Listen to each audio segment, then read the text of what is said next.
शिखा जरा जल्दी हाथ चलाओ, आज होली है। अभी थोड़ी देर में तुम्हारी ननद और नंदोई भी आ जाएंगे, फिर तुम्हें भी तो होली खेलने जाना होगा। इसीलिए पहले जल्दी जल्दी खाना बना लो, फिर तुम सब होली खेलने चली जाना। और शेखर कहाँ है, दिखाई नहीं दे रहा।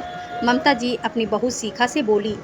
शिखा जो कि पहले से ही रसोई में खाने की आधी तैयारी कर चुकी थी, वह बोली, मम्मी जी शेखर बाजार से मिठाई लाने गए हैं, मगर अभी उनका फ़ोन आया था कि होली की वजह से बाज़ार में सारी दुकानें बंद हैं। दीदी जिया जी आ रहे हैं और उन्हें रसगुल्ले बहुत पसंद है, इसीलिए शेखर उनके लिए मिठाई लाने गए हुए हैं। ममता जी बोली, अरे मैंने शेखर से कहा भी था कि मिठाई रात को ही लाकर रख दे, अब जमाई बाबू थोड़ी रोज़ रोज़ घर आते हैं। खैर अब मिठाई बाज़ार में नहीं मिल रही है तो कोई बात नहीं, फ्रिज में गुलाब जामुन का तैयार पैकेट पड़ा है, शिखा तुम उसी के गुलाब जामुन बना देना।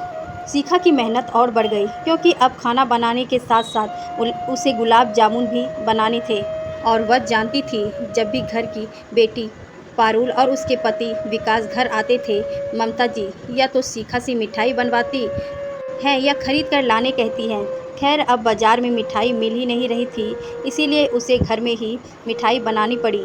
यही सोचकर उसने जल्दी से फ्रिज से गुलाब जामुन का पैकेट निकाला और गुलाब जामुन बनाने लगी। शिखा ने बचपन में ही अपने माता पिता को खो दिया था, इसीलिए वह अपने आप को अभागन मानती थी, मगर पति शेखर ने उसे इतना प्यार दिया था कि वह अपने आप को अब बहुत खुशकिस्मत मानती थी।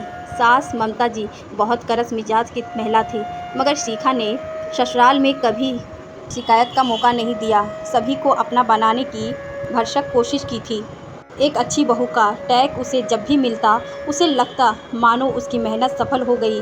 अपने ममता पिता के प्यार से वंचित शिखा ससुराल में सबको खुश रखती, उसे तो बस बदले में सबसे प्यार और सम्मान की अपेक्षा रहती।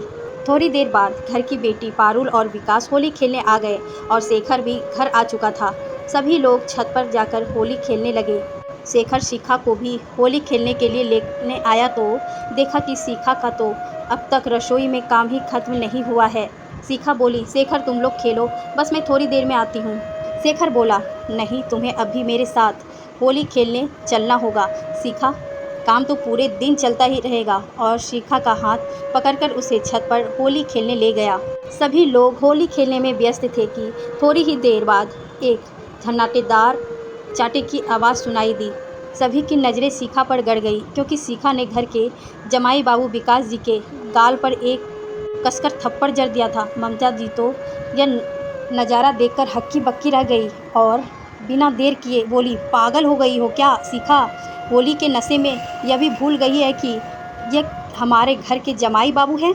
मम्मी जी पागल मैं नहीं, पागल तो आपके जमाई बाबू हो गए हैं, जो होली के बहाने मुझसे छेड़छाड़ करने लगे थे। पारुल बोली, भाभी चुप रहो, मेरे पति पर इल्ज़ाम लगाने से पहले 100 बार सोच लो कि इनकी पत्नी इस घर की बेटी है और यह भला तुम्हें क्यों छेड़ेंगे? तुम कोई स्वर्ग की अप्सरा हो क्या? शेखर तेरी बीवी ने आज सारी हदें पार कर ली, देखा तूने कैसे तेरे जीजा जी पर इल्ज़ाम लगा रही है? शेखर बोला, दीदी मेरे पत्नी क्यों जीजा जी पर बिना वजह इल्ज़ाम लगाएगी?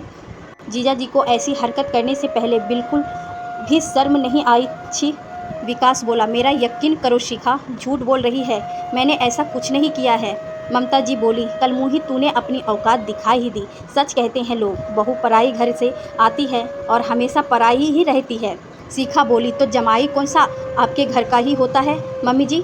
वह भी तो पराए घर का ही होता है, बस फ़र्क इतना है कि आपको अपनी बेटी और जमाई की बातों पर विश्वास है, मगर बेटे और बहू की बातों पर नहीं। शेखर बोला, बहुत हो गया तमाशा दीदी, और जिया जी बेहतर होगा आप लोग यहाँ से चले जाएं। ममता जी बोली, रुको, यह लोग यहाँ से नहीं जाएंगे, पहले शिखा से कहो कि वह विकास जी से माफ़ी मांगे और आइंदा से कभी ऐसा हरकत दोबारा ना करे। शेखर बोला, मम्मी शिखा की क्या गलती है जो वह माफ़ी मांगेगी? गलती तो विकास जिया जी की है, उन्होंने ऐसी नीच हरकत की है। ममता जी बोली, इस कल की आई हुई लड़की के लिए शेखर तू अपने जीजा जी के खिलाफ़ कुछ भी कैसे बोल सकता है? यह लड़की सरासर झूठ बोल रही है। शेखर बोला, मम्मी मेरी और शिखा की शादी को 3 साल हो चुके हैं और आप इससे कल की लड़की कैसे बोल सकती हो? क्या इन 3 सालों में आपको एक बार भी ऐसा लगा कि शिखा इतना बड़ा झूठ बोल सकती है? शिखा, अभी की अभी हमारे घर के जमाई बाबू से माफ़ी मांगो, ममता जी कठोर आवाज़ में बोली। बात शिखा के आत्मसम्मान की थी। शिखा बोली, मम्मी जी, माफ़ी तो विकास जी को मुझसे मांगनी होगी, वरना इनकी इस हरकत के लिए मैं इन्हें कभी माफ़ नहीं कर पाऊंगी। ममता जी गुस्से में बोली, शेखर, तुम्हें और तुम्हारी पत्नी को यह घर छोड़कर जाना होगा, अभी की अभी। इस बज्जात औरत को अब हम अपने घर में नहीं रख सकते। जो औरत घर के जमाई का सम्मान नहीं कर सकती, वह हमारे घर में रहने के लायक नहीं है। अपने लिए ऐसे शब्दों का इस्तेमाल सुनकर शिखा की रुलाई फूट पड़ी, क्योंकि आज सही होते हुए भी वह अपने लिए कुछ कदम नहीं उठा पा रही थी। सिर्फ इसीलिए क्योंकि आज भी समाज में बहू बेटे की बातों से ज़्यादा बेटी और जमाई की बातों को ज़्यादा अहमियत दी जाती है। शेखर को भी अपनी माँ से यह उम्मीद नहीं थी। शेखर और शिखा अपने कमरे में आ गए और अपना सारा सामान पैकिंग करने लगे। शिखा की आंखों से आंसू रुकने का नाम ही नहीं ले रहे थे, मगर उसे इस बात की तसल्ली थी कि उसका पति शेखर उसके साथ था। दोनों ने अपना सामान लिया और घर से बाहर जाने लगे। घर में से किसी ने भी उनकी तरफ मुड़कर तक नहीं देखा। शेखर और शिखा 2-4 दिन अपने दोस्त के यहाँ रहे। फिर शेखर ने दूसरे शहर में एक किराए का मकान ले लिया और वो लोग दूसरे शहर जाकर बस गए। दोनों का शुरुआती सफ़र बहुत मुश्किल भरा रहा। शेखर ने नई नौकरी की तलाश की और बहुत कम पैसे में शिखा को अपना घर चलाना पड़ा। शुरुआती 2 साल बहुत कठिन रहे। फिर धीरे धीरे उनकी गाड़ी पटरी पर आ गई और शेखर की सैलरी बढ़ गई। लगभग 5 साल हो चुके थे उस बात को, मगर अब भी शिखा के ससुराल वाले शिखा से बात नहीं करते थे। वो लोग शेखर के टच में थे। शेखर से कभी कभार वो लोग फ़ोन पर बात कर लेते थे। शेखर को आज ममता जी का फ़ोन आया और वह बोली, तेरे छोटे भाई रोशन की सगाई हो गई है। अगले महीने 15 तारीख को उसकी शादी है, तो तू शादी में आ जाना।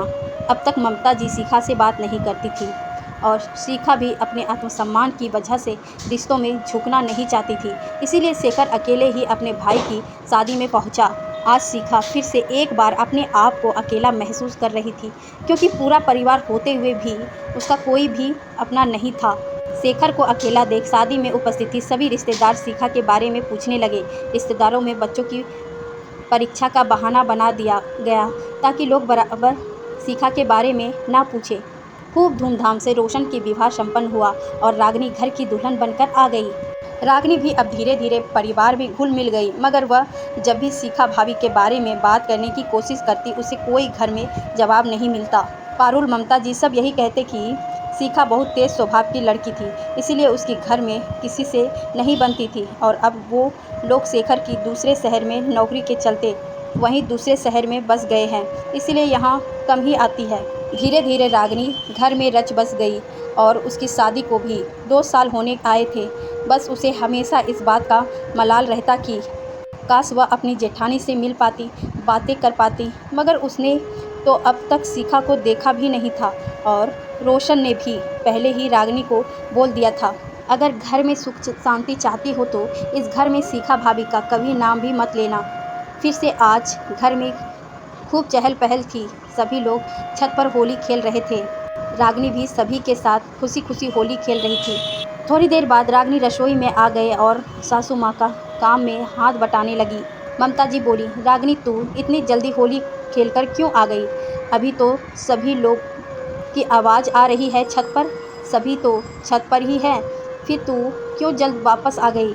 रागिनी बोली, बस मम्मी जी, मन नहीं कर रहा होली खेलने का, कुछ अजीब लग रहा था, इसीलिए वापस चली आई। ममता जी से तो झूठ बोल दिया था रागिनी, मगर खुद से वह झूठ नहीं बोल पा रही थी। अब तक वह यही सोच रही थी कि आज विकास जीजा जी ने जो उसके साथ किया वह सच था या उसकी कोई गलतफहमी। दरअसल आज विकास ने रागिनी को भी होली के बहाने गंदी तरह से छुआ था, जिसे रागिनी समझ नहीं पा रही थी कि वह अनजाने में हुआ था या जानबूझकर। थोड़ी देर में रोशन छत से नीचे आया और रागिनी को ज़बरदस्ती छत पर होली खेलने वापस ले गया। रागिनी वापस होली खेलने जाना नहीं चाहती थी, मगर रोशन ने उसकी एक ना सुनी। विकास ने जब वापस रागिनी को छत पर देखा तो उसे लगा कि रागिनी को मेरे छूने से कोई आपत्ति नहीं हुई और वह वापस होली खेलने आई है। विकास इसे अपने लिए इशारा समझने लगा और वह रागिनी के पास गया और उसे फिर से गलत इरादों से छूने लगा। इस बार रागिनी विकास के गलत इरादों को भांप गई और रागिनी विकास के डर कर भागी और रोशन से गले लगकर रोने लगी। रोशन बोला, क्या हुआ रागिनी, तुम क्यों रो रही हो? रागिनी बोली, रोशन विकास जिया जी मुझे गलत तरीके से छुए जा रहे हैं, उनके इरादे गंदे हैं। अचानक रोशन को 5 साल पहले की घटना याद आ गई, जब शिखा भाभी ने भी तो विकास जीजा जी पर यही इल्ज़ाम लगाया था और घरवाले ने शेखर भैया और शिखा भाभी को ही गलत करार दिया था। रागिनी ने तो कभी शिखा भाभी को देखा तक नहीं, शिखा भाभी से बात करना तो दूर की बात थी। रोशन ने तुरंत सारे घरवाले को जमा करके सारा मामला बताया। पारुल बोली, जरूर शिखा भाभी ने ही तेरी बीवी के कान भरे होंगे। रोशन, तभी तो यह भी आज उन्हीं की बोली बोल रही है। दोनों जेठानी देवरानी ने मिलकर अच्छा प्लान बनाया है मेरे पति को फंसाने का। पीछे से विकास बोला, हाँ तुम बिल्कुल सही कह रही हो पारुल, शिखा तो यहाँ से चली गई मगर मेरे पीछे इसको लगा गई। रागिनी यह सब सुनकर हक्की बक्की रह गई और बोली, जिया जी कुछ तो शर्म करो। अपने मेरे साथ जब पहले यह हरकत की तो मुझे लगा शायद मेरी ही गलतफहमी होगी, मगर दूसरी बार मुझे समझ में आ गया कि आप कितने गिरे हुए इंसान हो। और शिखा भाभी, उनके बारे में तो मुझे घर में कुछ और ही बताया गया है। उनसे बात करना तो दूर, मैंने तो आज तक उनकी शक्ल तक नहीं देखी। ममता जी अब सब कुछ समझ चुकी थी। वो बोली, पारुल अपने गंवार पति को लेकर अभी के अभी मेरे घर से निकल। तू हर बार तेरे पति की ढाल बनकर खड़ी हो जाती है और मैं मूर्ख तुम लोगों की बात में आ गई। तुम लोगों की वजह से मैं अब तक अपनी गुणवान बहू पर शक करती रही और इतने साल अपने बेटे बहू से दूर रही। पारुल, तेरी सबसे बड़ी गलती यह है कि तू अपने पति के मान सम्मान के चक्कर में उनको नहीं सुधार पाई और तेरी इन्हीं हरकतों की वजह से तेरे पति विकास को बढ़ावा मिलता गया। काश तूने पहली बार ही अगर तेरे पति के खिलाफ कदम उठाए होते तो आज दूसरी बार हम सभी को यह दिन ना देखना पड़ता। पारुल और विकास की नज़रें शर्मिंदगी से झुकी झुकी थी और दोनों वहाँ से चले गए। ममता जी ने फ़ोन करके अपने बेटे शेखर और शिखा से माफ़ी मांगी और बोली, काश मैंने उस दिन शिखा की बात पर विश्वास कर लिया होता तो, मगर मैं बेटी और जमाई के प्यार में अंधी हो गई थी जो सही और गलत में फ़र्क नहीं कर पाई। कोई बात नहीं, अब भी कुछ नहीं देर हुई है बेटा, तुम लोग वापस आ जाओ, हम सब वापस साथ मिलकर रहेंगे। शेखर की वहाँ बहुत अच्छी जॉब हो चुकी थी जिसे वह छोड़कर नहीं आ जा सकता था। शेखर बोला, मम्मी हमें इस बात की खुशी है कि आपको सच्चाई का पता चला, वरना ज़िंदगी भर शरीर पर यह बोझ रह जाता कि हमें गलत इल्ज़ाम में घर से निकाल गया। हम लोग अब वहाँ आते जाते रहेंगे, आप बेफिक्र रहे। शिखा बोली, हाँ मम्मी जी, आपको सच पता चल गया, हमारे लिए यही काफ़ी है। आज शिखा को फिर से अपना परिवार वापस मिल गया। दोस्तों, आज भी समाज में बेटे और बहुओं से ज़्यादा दर्जा बेटियों और जमाइयों को दिया जाता है, जबकि माँ पिता के सारे फ़र्ज बेटे बहू पूरे करते हैं। फिर भी एक बहू की बात को बेटी की बात के आगे तर्जीह नहीं दी जाती है। यह हमारे समाज के गलत रूल है जिसे बदलना चाहिए।